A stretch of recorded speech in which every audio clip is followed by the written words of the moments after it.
स्वागत है। आज हम बनारस हिंदू विश्वविद्यालय के एक शोध पर बात कर रहे हैं, अंकेश कुमार मौर्य का शोध। जी। और ये काफी चौंकाने वाली बात सामने लाता है।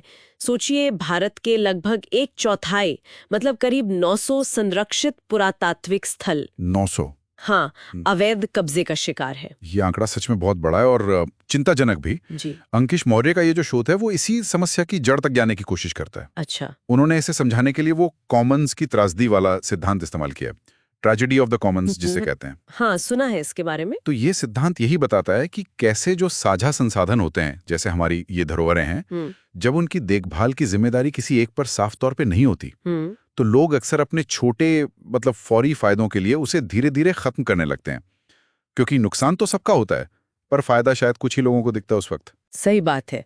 तो चलिए इस शोध से ही समझते हैं कि ये अतिक्रमण हो क्यों रहा है आखिर, और हमारी विरासत पर इसका असर क्या है।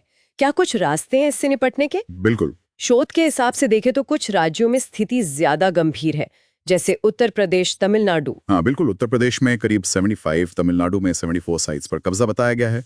कर्नाटक और महाराष्ट्र भी इस लिस्ट में ऊपर हैं। और ये कब्जे भी है, मतलब अलग अलग तरह के हैं। हाँ, कई तरह के, जैसे दिल्ली में ही देख लीजिए, खाने जहान तेलंगानी का मकबरा है, बेगमपुरी मस्जिद है, इनके आसपास शॉपिंग कॉम्प्लेक्स और घर बन गए हैं बिल्कुल चिपक के। ओ। और सिर्फ यही नहीं, जैसे पटना के पास कुछ बौद्ध स्थल हैं, वहां मंदिर और चर्च बन गए हैं। अच्छा, धार्मिक अतिक्रमण भी। जी हाँ।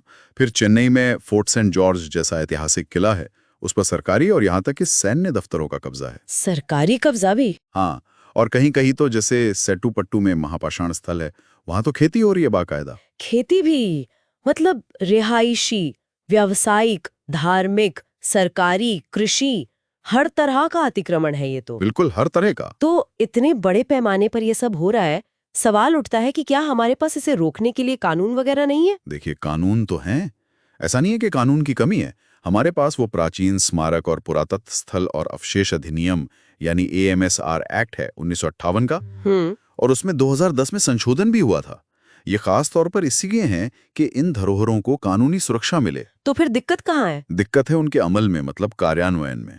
कानूनों को सख्ती से लागू करने में असली चुनौती है। सरकारी विभागों के बीच वो तालमेल की कमी रहती है अक्सर। अच्छा, कोऑर्डिनेशन इशू। हाँ, फिर कोर्ट केस सालों साल चलते रहते हैं, प्रशासनिक सुस्ती भी है। इन सब वजहों से अतिक्रमण हटाने की कार्रवाई जो है वो अक्सर ठंडे बस्ते में चली जाती है। मतलब कानून तो कागज पर है पर जमीन पर असर नहीं दिखता उतना। काफी हद तक यही है। ये स्थिति जैसे इटली या यूके जैसे देशों से काफी अलग है। वहाँ ऐसी धरोहरों पर कब्जे के लिए न सिर्फ सजा बहुत सख्त है, बल्कि मामलों को तेजी से निपटाने के लिए फास्ट ट्रैक कोर्ट्स भी हैं। मतलब महीनों में फैसला आ सकता है। हमारे यहाँ सालों लग जाते हैं। और इस सब देरी और उदासीनता का नतीजा क्या हो रहा है हमारी विरासत पर? नतीजे तो गंभीर हैं। अंकेश मौर्य का शोध ये साफ बताता है। सबसे पहले तो स्मारकों को स्थायी नुकसान पहुंचता है। उनकी जो ओरिजिनल बनावट है वो बिगड़ जाती है। सोचिए, किसी किले पर कब्जा हो गया तो हो सकता है कोई गुप्त रास्ता हो जो हमेशा के लिए बंद हो जाए, जिसका पता शायद बाद में खुदाई में चलता। ओह, सही बात है। तो इससे भविष्य में जो पुरातात्विक अनुसंधान हो सकता था उसकी संभावनाएं भी खत्म हो जाती हैं। और जाहिर है पर्यटन पर भी असर पड़ता होगा। हाँ, निश्चित रूप से। जब कोई धरोहर स्थल बदहाल होगा या वहां पहुंचना ही मुश्किल होगा कब्जे की वजह से, तो टूरिज्म तो घटेगा ही। और इससे सिर्फ पर्यटन ही नहीं, स्थानीय अर्थव्यवस्था को भी नुकसान होता है। और सबसे बड़ी बात, ये हमारी जो एक सामूहिक सांस्कृतिक पहचान है उसको कमजोर करता है। ये स्मारक सिर्फ पत्थर की इमारतें नहीं है ना, ये हमारा इतिहास, हमारी जड़ों की निशानी है। बिल्कुल। तो क्या इस स्थिति को बदलने के लिए शोध में कुछ रास्ते, कुछ समाधान सुझाए गए हैं? हाँ बिल्कुल, अंकेश मौर्य ने काफी ठोस समाधान दिए हैं। पहला तो ये कि अतिक्रमण हटाने के लिए एक सख्त समय सीमा तय होनी चाहिए, जैसे 60 से 90 दिन। अच्छा, टाइम बाउंड एक्शन। जी। दूसरा, तकनीक का ज्यादा से ज्यादा इस्तेमाल हो, जैसे ड्रोन से निगरानी, GIS मैपिंग, सैटेलाइट तस्वीरों से लगातार नजर रखी जाए, ताकि कोई नया अतिक्रमण हो ही ना पाए। तकनीक के अलावा और क्या सुझाव है? जन जागरूकता बहुत जरूरी है, ताकि लोग अपनी विरासत का महत्व समझें और उसे बचाने में आगे आएं। साथ ही राज्य स्तर पर अलग अलग विभागों जैसे पुरातत्व विभाग, राजस्व विभाग, पुलिस, इनमें तालमेल के लिए समन्वय समितियां बने। Coordination committees. हाँ, और एक सुझाव ये भी है कि अगर सरकारी विभागों ने ही अतिक्रमण कर रखा है तो उसे हटाने के लिए एक स्पेशल टास्क फोर्स बनाई जाए। और शायद सबसे जरूरी बात, जो लोग अतिक्रमण करते हैं उनके लिए क्या? बिल्कुल, वो सबसे महत्वपूर्ण सुझावों में से एक है।